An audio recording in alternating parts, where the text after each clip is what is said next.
अध्याय 2 भूगोल। भूगोल के नामकरण एवं इस विषय को प्राथमिक स्तर पर व्यवस्थित स्वरूप प्रदान करने का श्रेय यूनान के निवासियों को जाता है।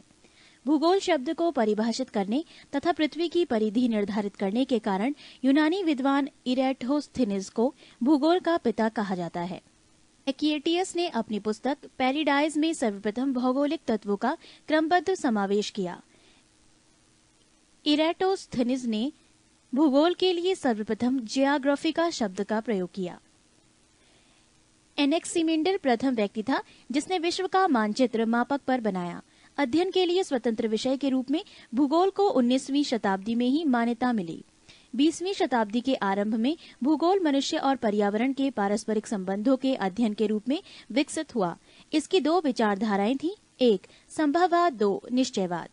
एक संभववाद, इसके अनुसार मनुष्य अपने पर्यावरण में परिवर्तन करने में समर्थ है तथा वो प्रकृति प्रदत्त अनेक संभावनाओं को अपनी इच्छा के अनुसार उपयोग कर सकता है। इस विचारधारा के समर्थक हैं भूगोलवेत्ता चार्ल्स डी ला ब्लाश और फ्रेब्वे। दो निश्चयवाद, इसके अनुसार मनुष्य के सारे काम पर्यावरण द्वारा निर्धारित होते हैं, अतः मनुष्य को स्वेच्छापूर्वक कुछ करने की स्वतंत्रता कम है। इस विचारधारा के प्रमुख समर्थक हैं भूगोलवेत्ता रिटर, रेडजेल और इसी लंगटन। भूगोल की कुछ परिभाषाएं। एक, भूगोल एक ऐसा स्वतंत्र विषय है जिसका उद्देश्य लोगों को विश्व, आकाशीय पिंडों, स्थल, महासागरों, जीव जंतुओं, वनस्पति, फलों तथा भूधरातल के क्षेत्रों में देखी जाने वाली प्रत्येक अन्य वस्तु का ज्ञान प्राप्त कराना है। स्ट्रेबो। 2, भूगोल पृथ्वी की झलक को स्वर्ग में देखने वाला आभामय विज्ञान है। क्लैडियस टॉलेमी। 3, भूगोल वो विज्ञान है जिसमें पृथ्वी को स्वतंत्र ग्रह के रूप में मान्यता देते हुए उसके समस्त लक्षणों, घटनाओं एवं उसके अंतः संबंध का अध्ययन किया जाता है। Karl Ritter. 4, भूगोल में पृथ्वी के उस भाग का अध्ययन किया जाता है जो मानव के रहने का स्थान है। Arthur Holmes. 1, ब्रह्मांड। अस्तित्वमान द्रव्य एवं ऊर्जा के सम्मिलित रूप को ब्रह्मांड कहते हैं। ब्रह्मांड के अंतर्गत उन सभी आकाशीय पिंडों एवं उल्काओं तथा समस्त सौर परिवार जिसमें सूर्य, चंद्र आदि भी सम्मिलित हैं, का अध्ययन किया जाता है। ब्रह्मांड उस अनंत आकाश को कहते हैं जिसमें अनंत तारे, ग्रह, चंद्रमा एवं अन्य आकाशीय पिंड स्थित हैं। आधुनिक विचारधारा के अनुसार ब्रह्मांड के दो भाग हैं, एक वायुमंडल और दो अंतरिक्ष। ब्रह्मांड उत्पत्ति की दो प्रमुख वैज्ञानिक परिकल्पनाएं हैं। एक, सामान्य स्थिति सिद्धांत। इस सिद्धांत के प्रतिपादक बेल्जियम के खगोलविद एवं पादरी एब जॉर्जर लेमेंटर थे। 2, महाविस्फोट सिद्धांत, बिग बैंग थ्योरी। ये सिद्धांत दो सिद्धांतों पर आधारित है। एक, निरंतर उत्पत्ति का सिद्धांत, इसके प्रतिपादक गोल्ड और हरमेन ब्रांडी थे। 2, संकुचन विमोचन का सिद्धांत, डॉक्टर एलन सैंडेज इसके प्रतिपादक थे। पृष्ठ 104। ब्रह्मांड का व्यास 10⁸ प्रकाश वर्ष है। मंदाकिनी, तारों का ऐसा समूह जो धुंधला सा दिखाई पड़ता है तथा जो तारा निर्माण प्रक्रिया की शुरुआत का गैस पुंज है, मंदाकिनी गैलेक्सी कहलाता है। ब्रह्मांड करोड़ों मंदाकिनियों का बना है। हमारी पृथ्वी की अपनी एक मंदाकिनी है जिसे दुग्ध मेखला या आकाश गंगा, मिल्की वे कहते हैं। अब तक ज्ञात इस मंदाकिनी का 80% भाग सर्पिला स्पाइरल है। इस मंदाकिनी को सबसे पहले गैलीलियो ने देखा था। आकाश गंगा की सबसे नजदीकी मंदाकिनी को देवयानी एंड्रोमेडा नाम दिया गया है। नवीनतम ज्ञात मंदाकिनी गैलेक्सी है, ड्वार्फ मंदाकिनी। 2, सौर मंडल। सूर्य के चारों ओर चक्कर लगाने वाले विभिन्न ग्रहों, क्षुद्र ग्रहों, धूमकेतुओं, उल्काओं तथा अन्य आकाशीय पिंडों के समूह को सौरमंडल, सोलर सिस्टम कहते हैं। सौरमंडल में सूर्य का प्रभुत्व है क्योंकि सौरमंडल निकाय के द्रव्य का लगभग 99.999 द्रव्य सूर्य में निहित है। सौरमंडल के समस्त ऊर्जा का स्रोत भी सूर्य ही है। सूर्य सन सौरमंडल का प्रधान है। ये हमारी मंदाकिनी दुग्ध मेखला का केंद्र से लगभग 30,000 प्रकाश वर्ष की दूरी पर एक कोने में स्थित है। ये दुग्ध मेखला मंदाकिनी के केंद्र के चारों ओर 250 किलोमीटर प्रति सेकंड की गति से परिक्रमा कर रहा है। इसका परिक्रमण काल दुग्ध मेखला के केंद्र के चारों ओर एक बार घूमने में लगा समय 25 करोड़ वर्ष है। जिसे ब्रह्मांड वर्ष कॉस्मोस ईयर कहते हैं।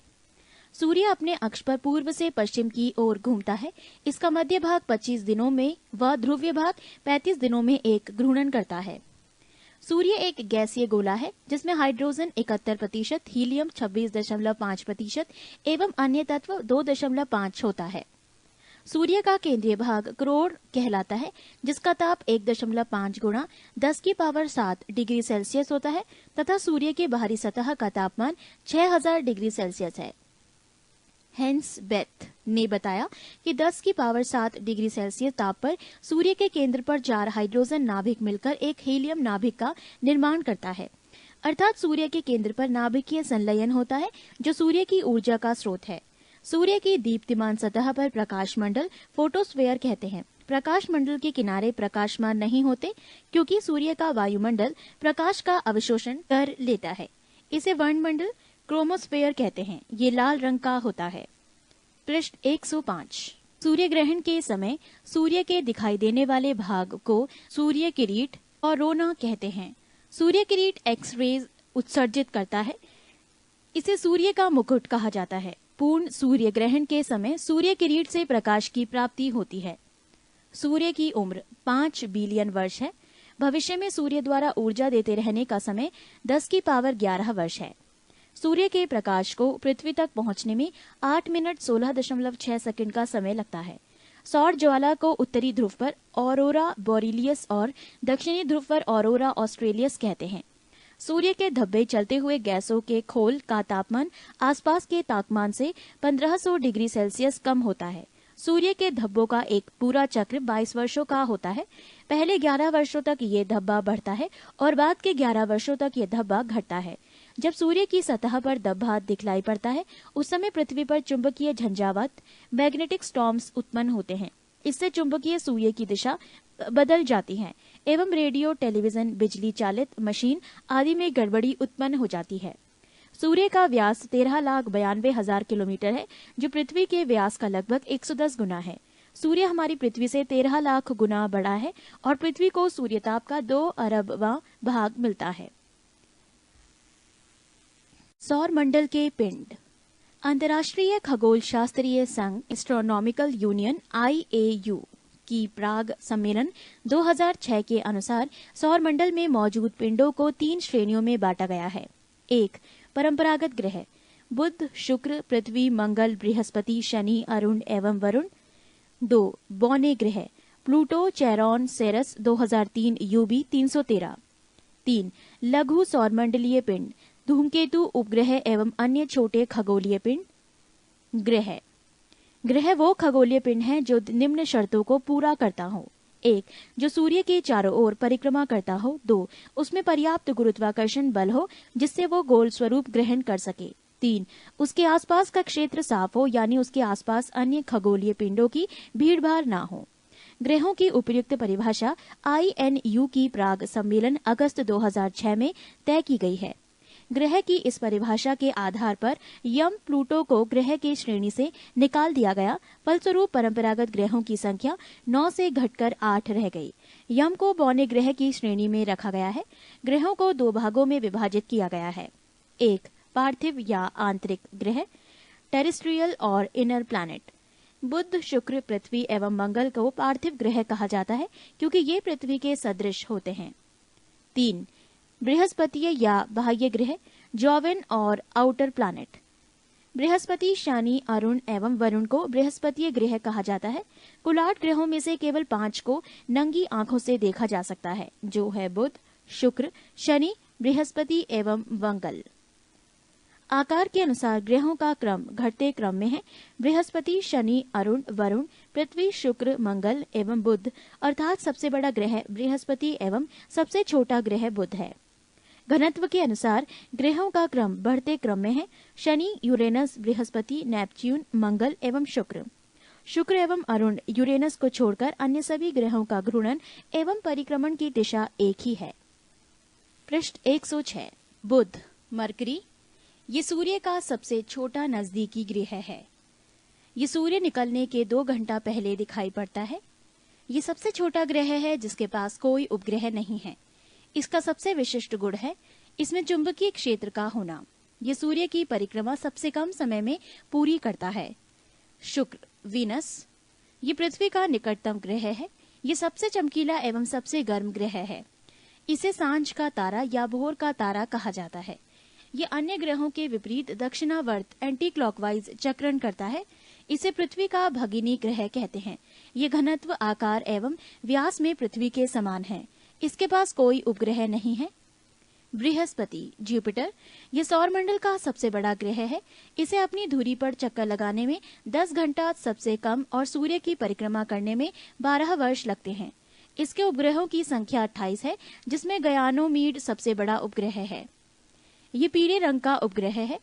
मंगल मार्स, इसे लाल ग्रह रेड प्लैनेट कहा जाता है। इसका रंग लाल आयरन ऑक्साइड के कारण है। यहाँ पृथ्वी के समान 2 ध्रुव हैं तथा इसका कक्षा तली 25 डिग्री के कोण पर झुका हुआ है, जिसके कारण यहाँ पृथ्वी के समान ऋतु परिवर्तन होता है। इसके दिन का मान एवं अक्ष का झुकाव पृथ्वी के समान है। यह अपनी धुरी पर 24 घंटे में एक बार पूरा चक्कर लगाता है। इसके 2 उपग्रह हैं, फोबोस और डीमोस। सूर्य की परिक्रमा करने में इसे 687 दिन लगते हैं। सौरमंडल का सबसे बड़ा ज्वालामुखी ओलिपस मेसी एवं सौरमंडल का सबसे ऊंचा पर्वत निक्स ओलंपिया, जो माउंट एवरेस्ट से 3 गुना अधिक ऊंचा है, इसी ग्रह पर स्थित है। शनि सैटर्न, ये आकार में दूसरा सबसे बड़ा ग्रह है। ये आकाश में पीले तारे के समान दिखाई पड़ता है। इसकी विशेषता है इसके तल के चारों ओर वलय का होना, मोटी प्रकाश वाली कुंडली। इसके उपग्रहों की संख्या 30 है, जो सबसे अधिक है। शनि का सबसे बड़ा उपग्रह टिटॉन है। यह आकार में बुध के बराबर है। फोबे नामक शनि का उपग्रह इसकी कक्षा में घूमने की विपरीत दिशा में परिक्रमा करता है। अरुण यूरेनस, यह आकार में तीसरा सबसे बड़ा ग्रह है। इसकी खोज 1781 ईस्वी में विलियम हर्शल द्वारा की गई है। इसके चारों ओर 9 वलयों में 5 वलयों का नाम अल्फा, बीटा, गामा, डेल्टा एवं इप्सिलॉन है। ये अपने अक्ष पर पूर्व से पश्चिम की ओर घूमता है, जबकि अन्य ग्रह पश्चिम से पूर्व की ओर घूमते हैं। पृष्ठ 107। यहाँ सूर्योदय पश्चिम की ओर एवं सूर्यास्त पूर्व की ओर होता है। यह अपनी धुरी पर सूर्य की ओर इतना झुका हुआ है कि लेटा हुआ सा दिखलाई पड़ता है, इसीलिए इसे लेटा हुआ ग्रह कहा जाता है। इसके सभी उपग्रह भी पृथ्वी की विपरीत दिशा में परिभ्रमण करते हैं। इसका तापमान 80 डिग्री सेल्सियस है। इसके 21 उपग्रह हैं, जिनमें एरियल तथा मिरांडा प्रमुख हैं। वरुण नेपच्यून, इसकी खोज 1846 ईस्वी में जर्मन खगोलज्ञ जहान गाले ने की है। नई खगोलीय व्यवस्था में ये सूर्य से सबसे दूर स्थित ग्रह है। ये हरे रंग का ग्रह है। इसके चारों ओर अति शीतल मीथेन का बादल छाया हुआ है। इसके 8 उपग्रह हैं, जिनमें टाइटन प्रमुख हैं। पृथ्वी अर्थ, ये आकार में 5वां सबसे बड़ा ग्रह है। ये सौरमंडल का एकमात्र ग्रह है जिस पर जीवन है। इसका विषुवतीय व्यास 12,756 किलोमीटर और ध्रुवीय व्यास 12,714 किलोमीटर है। पृथ्वी अपने अक्ष पर 23.1/2 डिग्री झुकी हुई है। यह अपने अक्ष पर पश्चिम से पूर्व 1610 किलोमीटर प्रति घंटा की चाल से 23 घंटे 56 मिनट और 4 सेकंड में एक पूरा चक्कर लगाती है। पृथ्वी की इस गति को घूर्णन या दैनिक गति कहते हैं। इस गति से दिन रात होते हैं। पृथ्वी को सूर्य की एक परिक्रमा पूरी करने में 365 दिन 5 घंटे 48 मिनट 46 सेकंड, लगभग 365 दिन 6 घंटे का समय लगता है। सूर्य के चातुर्दिक पृथ्वी के इस परिक्रमा को पृथ्वी की वार्षिक गति अथवा परिक्रमण कहते हैं। पृथ्वी को सूर्य की एक परिक्रमा करने में लगे समय को सौर वर्ष कहा जाता है। प्रत्येक सौर वर्ष कैलेंडर वर्ष से लगभग 6 घंटा बढ़ जाता है, जिसे हर चौथे वर्ष में लीप वर्ष बनाकर समायोजित किया जाता है। लीप वर्ष 366 दिन का होता है, जिसके कारण फरवरी माह में 28 के स्थान पर 29 दिन होते हैं। पृथ्वी पर ऋतु परिवर्तन इसकी अक्ष पर झुके होने के कारण तथा सूर्य के सापेक्ष इसकी स्थिति में परिवर्तन यानी वार्षिक गति के कारण होती है। वार्षिक गति के कारण ही पृथ्वी पर दिन रात छोटा बड़ा होता है। आकार एवं बनावट की दृष्टि से पृथ्वी शुक्र के समान है। जल की उपस्थिति के कारण इसे नीला ग्रह भी कहा जाता है। इसका अक्ष इसकी कक्षा के सापेक्ष 66.5 डिग्री का कोण बनाता है। सूर्य के बाद पृथ्वी के सबसे निकट का तारा प्रॉक्सिमा सेंचुरी है, जो अल्फा सेंचुरी समूह का एक तारा है। ये पृथ्वी से 4.22 प्रकाश वर्ष दूर है। पृथ्वी का एकमात्र उपग्रह चंद्रमा है। नोट, 24 अगस्त 2006 को अंतर्राष्ट्रीय खगोल विज्ञानी संघ IAU की प्राग चेक गणराज्य बैठक में खगोल विज्ञानियों ने प्लूटो का ग्रह होने का दर्जा खत्म कर दिया, क्योंकि इसकी कक्षा वृत्ताकार नहीं है और ये वरुण ग्रह की कक्षा से होकर गुजरती है। नई खगोलीय व्यवस्था में प्लूटो को बौने ग्रह की श्रेणी में रखा गया है। चंद्रमा, मून। चंद्रमा की सतह और उसकी आंतरिक स्थिति का अध्ययन करने वाला विज्ञान सेलेनोलॉजी कहलाता है। पृष्ठ 108। इस पर धूल के मैदान को शांति सागर कहते हैं। ये चंद्रमा का पिछला भाग है जो अंधकारमय होता है। चंद्रमा का उच्चतम पर्वत लीबनिट्ज पर्वत है जो 3500 फुट यानी 10,668 मीटर ऊंचा है। ये चंद्रमा के दक्षिणी ध्रुव पर स्थित है। चंद्रमा को जीवाश्म ग्रह भी कहा जाता है। चंद्रमा पृथ्वी की एक परिक्रमा लगभग 27 दिन 8 घंटे में पूरी करता है और इतने ही समय में अपने अक्ष पर एक घूर्णन करता है। यही कारण है कि चंद्रमा का सदैव एक ही भाग दिखाई पड़ता है। पृथ्वी से चंद्रमा का 57% भाग को हम देख सकते हैं। चंद्रमा का अक्ष तल पृथ्वी के अक्ष के साथ 58.48 डिग्री का अक्ष कोण बनाता है। चंद्रमा पृथ्वी के अक्ष के लगभग समानांतर है। चंद्रमा का व्यास 3480 किलोमीटर तथा द्रव्यमान पृथ्वी के द्रव्यमान का लगभग 1/8 है। पृथ्वी के समान इसका परिक्रमण पथ भी दीर्घवृत्ताकार है। सूर्य के संदर्भ में चंद्रमा की परिक्रमा की अवधि 29.53 दिन यानी 29 दिन 12 घंटे 44 मिनट और 2.8 सेकंड होती है। इस समय को एक चंद्रमास या साइनोडिक मास कहते हैं। नक्षत्र समय के दृष्टिकोण से चंद्रमा लगभग 27.1/2 दिन यानी 27 दिन 7 घंटे 43 मिनट और 11.6 सेकंड में पुनः उसी स्थिति में होता है। 27.1/2 दिन की ये अवधि एक नक्षत्र मास कहलाती है। ज्वार उठने के लिए अपेक्षित सौर एवं चंद्रमा की शक्तियों का अनुपात 11:5 है। अपोलो के अंतरिक्ष यात्रियों द्वारा लाए गए चट्टानों से पता चला है कि चंद्रमा भी उतना ही पुराना है जितना पृथ्वी, लगभग 460 करोड़ वर्ष। इसकी चट्टानों में टाइटेनियम की मात्रा अत्यधिक मात्रा में पाई गई है। बौने ग्रह यम, प्लूटो। इसकी खोज 1930 ईस्वी में क्लाड टामवो ने की थी। अगस्त 2006 की IAU की प्राग सम्मेलन में ग्रह कहलाने के मापदंड पर खरे नहीं उतरने के कारण यम को ग्रह की श्रेणी से अलग कर बौने ग्रह की श्रेणी में रखा गया है। यम को ग्रह की श्रेणी से निकाले जाने का कारण है 1. आकार में चंद्रमा से छोटा होना, 2. इसकी कक्षा का वृत्ताकार नहीं होना, 3. वरुण का कक्षा को काटना। IAU ने इसका नया नाम 134340 रखा है। सेरस। इसकी खोज इटली के खगोल शास्त्री पियाजी ने किया था। IAU की नई परिभाषा के अनुसार इसे बौने ग्रह की श्रेणी में रखा गया है, जहां इसे संख्या 1 से जाना जाएगा। इसका व्यास बुध के व्यास का 1/5 भाग है। अन्य बौने ग्रह हैं चेरॉन एवं 2003 UB 313 इरिस। लघु सौर मंडल के पिंड, क्षुद्र ग्रह, एस्टेरॉइड्स। मंगल एवं बृहस्पति ग्रह की कक्षाओं के बीच कुछ छोटे छोटे आकाशीय पिंड हैं जो सूर्य की परिक्रमा कर रहे हैं, उसे क्षुद्र ग्रह कहते हैं। खगोल शास्त्रियों के अनुसार ग्रहों के विस्फोट के फलस्वरूप टूटे टुकड़ों से क्षुद्र ग्रह का निर्माण हुआ है। क्षुद्र ग्रह जब पृथ्वी से टकराता है तो पृथ्वी के पृष्ठ पर विशाल गर्त बनता है। महाराष्ट्र में लोनार झील ऐसा ही एक गर्त है। फॉरवेस्टा एकमात्र क्षुद्र ग्रह है जिसे नंगी आंखों से देखा जा सकता है। पृष्ठ 109। धूमकेतु, कॉमेट। सौरमंडल के छोर पर बहुत ही छोटे छोटे अरबों पिंड विद्यमान हैं जो धूमकेतु या पुच्छल तारे कहलाते हैं। ये गैस एवं धूल का संग्रह है जो आकाश में लंबी चमकदार पूंछ सहित प्रकाश के चमकीले गोले के रूप में दिखाई देते हैं।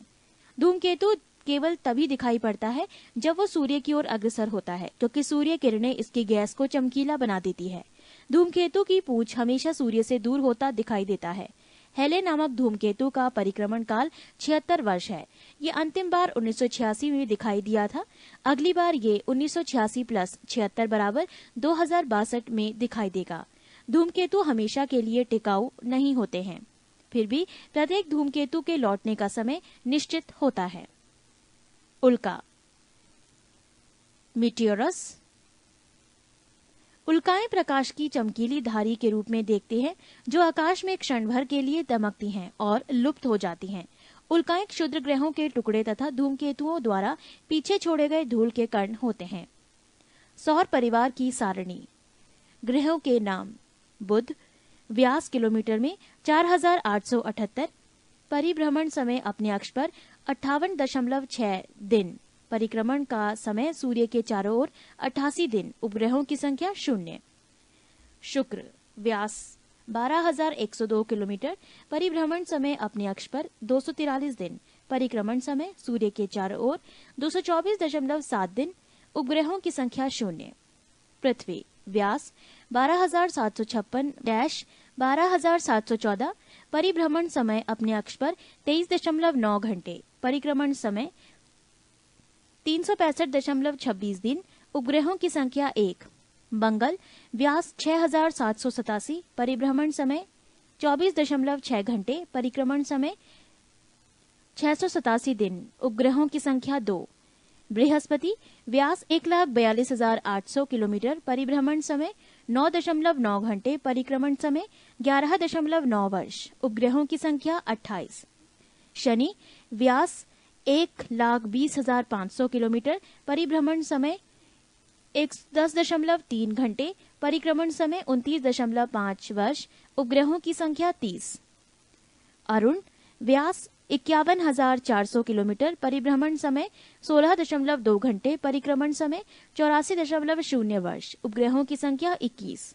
वरुण, व्यास 48,600 किलोमीटर, परिभ्रमण समय अपने अक्ष पर 18.5 घंटे, परिक्रमण समय सूर्य के चारों ओर 164.8 घंटे, उपग्रहों की संख्या 8। 3. पृथ्वी और उसका सौर्यिक संबंध। प्रकाश चक्र, सर्कल ऑफ इल्यूमिनेशन, वैसी काल्पनिक रेखा जो पृथ्वी के प्रकाशित और अप्रकाशित भाग को बांटती है। पृथ्वी के परिभ्रमण की दिशा पश्चिम से पूर्व है। जिस कक्षा में पृथ्वी सूर्य की परिक्रमा करती है वो दीर्घवृत्तीय है। अतः 3 जनवरी को सूर्य और पृथ्वी के बीच की दूरी अपेक्षाकृत कम हो जाती है, जिसे उपसारिक पेरीहेलियन की स्थिति कहते हैं। ये दूरी 9.15 करोड़ मील है। इसके विपरीत उत्तरायण की स्थिति में 4 जुलाई को पृथ्वी सूर्य से कुछ दूर चली जाती है। इसको अपसैरिक एपहीलियन कहते हैं। ये दूरी 9.45 करोड़ मील होती है। एप्साइड रेखा, उपसैरिक एवं अपसैरिक को मिलाने वाली काल्पनिक रेखा सूर्य के केंद्र से गुजरती है। इसे एप्साइड रेखा कहते हैं। अक्षांश, लैटिट्यूड, ये ग्लोब पर पश्चिम से पूर्व की ओर खींची गई काल्पनिक रेखा है जिसे अंश में प्रदर्शित किया जाता है। वास्तव में अक्षांश वो कोण है जो विषुवत रेखा तथा किसी अन्य स्थान के बीच पृथ्वी के केंद्र पर बनती हैं। विषुवत रेखा को 0 अंश की स्थिति में माना जाता है। यहाँ से उत्तर की ओर बढ़ने वाली कोणिक दूरी को उत्तरी अक्षांश तथा दक्षिण में बढ़ने वाली दूरी को दक्षिणी अक्षांश कहते हैं। इसकी अधिकतम सीमा पर ध्रुव है जिन्हें 90 डिग्री उत्तरी या दक्षिणी अक्षांश कहा जाता है। सभी अक्षांश रेखाएं समानांतर होती हैं। पृष्ठ 110। वो दो अक्षांशों के बीच की दूरी क्षेत्रफल जोन के नाम से जानी जाती है। 2 अक्षांशों के मध्य की दूरी 111 किलोमीटर होती है। भूमध्य रेखा के उत्तर में 23.1/2 डिग्री अक्षांश को कर्क रेखा माना गया है, जबकि दक्षिण में 23.1/2 डिग्री अक्षांश को मकर रेखा माना गया है। देशांतर, लॉन्गिट्यूड, ये ग्लोब पर उत्तर से दक्षिण की ओर खींची जाने वाली काल्पनिक रेखा है। ये रेखाएं समानांतर नहीं होती हैं। ये रेखाएं उत्तरी तथा दक्षिणी ध्रुव पर एक बिंदु पर मिल जाती है। ध्रुवों से विषुवत रेखा की ओर बढ़ने पर देशांतरों के बीच की दूरी बढ़ती जाती है तथा विषुवत रेखा पर इसके बीच की दूरी अधिकतम 111.32 किलोमीटर होती है। ग्रीनविच वेधशाला से गुजरने वाली रेखा को 0 डिग्री देशांतर माना जाता है। इसकी बाईं ओर की रेखाएं पश्चिमी देशांतर और दाहिनी ओर की रेखाएं पूर्वी देशांतर कहलाती है। देशांतर के आधार पर ही किसी स्थान का समय ज्ञात किया जाता है। 2 देशांतर रेखाओं के बीच की दूरी गोरे नाम से जानी जाती है। 0 अंश अक्षांश एवं 0 अंश देशांतर अटलांटिक महासागर में काटती है। संक्रांति, सॉल्स्टाइस, सूर्य के उत्तरायण और दक्षिणायन की सीमा को संक्रांति कहते हैं। कर्क संक्रांति 21 जून को सूर्य कर्क रेखा कोष्ठक में 23.1/2 डिग्री नॉर्थ कोष्ठक समाप्त पर लंबवत होता है। इसे कर्क संक्रांति कहते हैं। इस दिन उत्तरी गोलार्ध में सबसे बड़ा दिन होता है।